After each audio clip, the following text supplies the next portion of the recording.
Welcome back to ಬಿಸಿ ರುಚಿ. ಇವತ್ತು capsicum ಪಲ್ಯ ಮಾಡ್ತಾ ಇದ್ದೀನಿ. ತುಂಬಾ ಸಿಂಪಲ್ ಆಗಿ ಮಾಡೋದು, ತುಂಬಾ ರುಚಿಯಾಗಿರುತ್ತೆ. ಯಾರು ಟ್ರೈ ಮಾಡಿಲ್ಲ ಅಂದ್ರೆ ಒಂದ್ಸರಿ ಟ್ರೈ ಮಾಡಿ ನೋಡಿ, ತುಂಬಾನೇ ರುಚಿಯಾಗಿರುತ್ತೆ.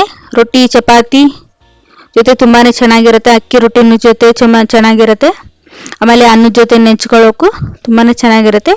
ಒಂದು ಬಾಣಲೆ ಇಟ್ಕೊಳ್ಳಿ, ಒಂದು ಸ್ಪೂನ್ ಸಾಸಿವೆ, ಒಂದು ಸ್ಪೂನು ಜೀರಿಗೆ, ಎಲ್ಲನೂ ಚಟಪಟ ಅನ್ನಲಿ. ಸ್ವಲ್ಪ ಹಿಂಗ ಹಾಕೊಳ್ಳಿ. ಹಿಂಗ ಹಾಕೊಂಡ್ರೆ ಫ್ಲೇವರ್ ಚೆನ್ನಾಗಿರುತ್ತೆ. ಆಮೇಲೆ ಜೀರ್ಣ ಶಕ್ತಿನೂ ಚೆನ್ನಾಗಿರುತ್ತೆ. ಒಂದು ಈರುಳ್ಳಿ ಚಿಕ್ಕ ಚಿಕ್ಕದಾಗಿ ಕಟ್ ಮಾಡಿ ಇಟ್ಕೊಂಡಿರೋದು, ಸ್ವಲ್ಪ ಕರಿಬೇವು ಸೊಪ್ಪು, ಎಲ್ಲನೂ ಎಣ್ಣೆಯಲ್ಲಿ ಫ್ರೈ ಆಗಲಿ ಸ್ವಲ್ಪ. ಆಮೇಲೆ 2 ಹಸಿಮೆಣಸಿನಕಾಯನ್ನು ಹಾಕೊಂಡಿದ್ದೀನಿ.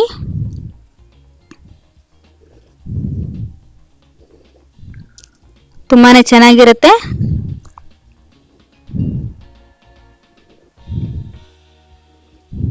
ಮತ್ತು ತುಂಬಾ ಸಿಂಪಲ್ ಆಗಿ ಮಾಡೋದು. ಇದನ್ನ ಕ್ಯಾಪ್ಸಿಕಮ್ನ ಚೆನ್ನಾಗಿ ತೊಳೆದು ಚಿಕ್ಕ ಚಿಕ್ಕದಾಗಿ ಕಟ್ ಮಾಡಿ ಹಾಕೊಂಡಿದ್ದೀನಿ. ನಿಮಗೆ ಯಾವ ಶೇಪಲ್ಲಿ ಬೇಕು ನೋಡಿ, ಆ ಶೇಪಲ್ಲಿ ಬೇಕಾದರೂ ಕಟ್ ಮಾಡ್ಕೋಬೋದು. ಗೋಲ್ಡನ್ ಬ್ರೌನ್ ಆಗೋವರೆಗೂ ಈರುಳ್ಳಿನ ಹುರ್ಕೊಂಡಾದ್ಮೇಲೆ ಕ್ಯಾಪ್ಸಿಕಮ್ನ ಕಟ್ ಮಾಡಿ ಇಟ್ಕೊಂಡಿರೋದಿತ್ತಲ್ಲ ಅದನ್ನ ಮತ್ತೆ ಒಂದು ಟೊಮೆಟೊನ ಜೊತೆಗೆ ಹಾಕೊಂಡು ಎಣ್ಣೆಲೆ ಫ್ರೈ ಮಾಡ್ಕೊತಿದ್ದೀನಿ. ಸ್ವಲ್ಪ ಎಣ್ಣೆಲೆ ಫ್ರೈ ಆದರೆ ಸ್ವಲ್ಪ ಕ್ರಿಸ್ಪಿನೆಸ್ಸು ಇಲ್ಲ ಒಂಥರ ಸಾಫ್ಟ್ ಚೆನ್ನಾಗಿ ಬರುತ್ತೆ.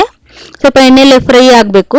ಸ್ವಲ್ಪ ಅರಿಶಿನ, ಅರ್ಧ ಸ್ಪೂನಷ್ಟು, ಸ್ವಲ್ಪ ಬೆಲ್ಲ.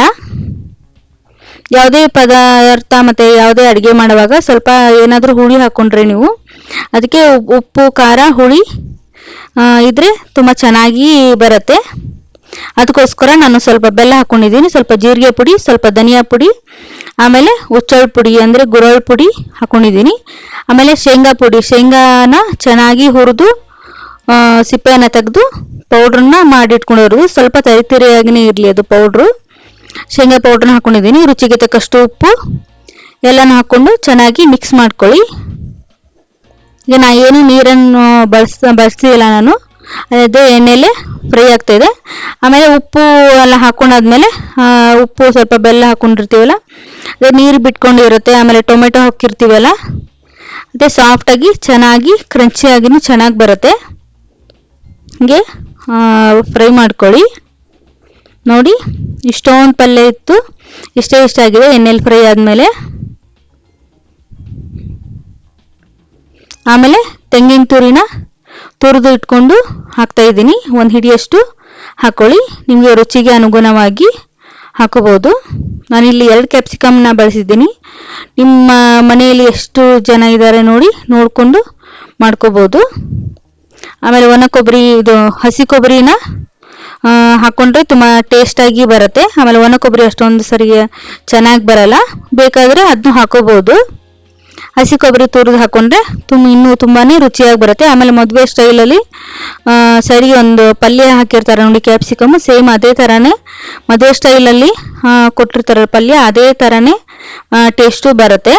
ಒಂದ್ಸರಿ ಟ್ರೈ ಮಾಡಿ ನೋಡಿ, ಟೇಸ್ಟ್ ಅಂತೂ ಅದೇ ಥರನೇ ಇರುತ್ತೆ ಮದುವೆ ಸ್ಟೈಲೇ. Thanks for watching. ಇಂಥ ಒಳ್ಳೆ ರೆಸಿಪಿಗಳನ್ನು ಕಲಿಯಲು ಲೈಕ್ ಮಾಡಿ, ಶೇರ್ ಮಾಡಿ, ಸಬ್ಸ್ಕ್ರೈಬ್ ಮಾಡಿ. ಮುಂದಿನ ರೆಸಿಪಿ ಜೊತೆ ಮತ್ತೆ ಸಿಗೋಣ. ಧನ್ಯವಾದಗಳು.